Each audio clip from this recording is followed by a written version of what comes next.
கர்த்தருடைய நாமத்துக்கு மகிமை உண்டாவதாக. இன்றைய வார்த்தை சங்கீதம் 23:6. என் ஜீவனுள்ள நாளெல்லாம் நன்மையும் கிருபையும் என்னை தொடரும். எனக்கு அருமையான தேவனுடைய பிள்ளைகளை, நன்மையும் கிருபையும் உங்களை தொடர்ந்து வரணும் அப்படின்னா ஆண்டவர் பேரில் நீங்கள் விசுவாசிக்க வேண்டும். வாழ்நாளெல்லாம் ஜீவகாலம் முழுவதும் கர்த்தருடைய பிரசன்னம் உங்களை நடத்த வேண்டும். இங்கே தாவீது எவ்வளோ ஒரு அருமையாக பேசுகிறார் பார்த்தீங்களா?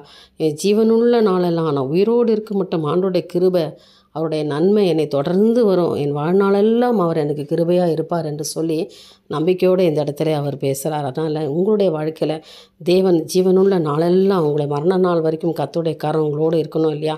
அதற்கு நீங்கள் ஆயத்தமாகணும், ஜெபம் பண்ணணும். ஆண்டவரே, என்னை கரம் பிடித்து நடத்துங்கப்பா, என்னுடைய வாழ்க்கையில் என்னை கைவிடாதபடி என்னோடு கூட நீங்கள் இருங்க, என்னோடு கூட வாங்க, நன்மையும் கிருபை என்னை தொடரும்படி செய்யுங்கப்பா, ஒரு நாள் எனக்கு குறைபடாதபடி எனக்கு உண்டான அன்றன்றுக்குண்டான தேவையை கர்த்தர் சந்தித்து என்னை ஆசீர்வதிங்கப்பா என்று சொல்லி ஆண்டவர்கிட்ட நீங்கள் கேட்கும்போது நிச்சயமாய் கர்த்தர் உங்களை ஆசீர்வதிக்கிற தேவனாக இருக்கிறார். ஜீவனுள்ள நாளெல்லாம் நன்மையும் கிருபையும் உங்களை தொடர்ந்து தேவனுடைய பிரசன்னமும் நடத்துவோம். கர்த்தருக்கே மகிமை உண்டாகட்டும். ஆமேன்.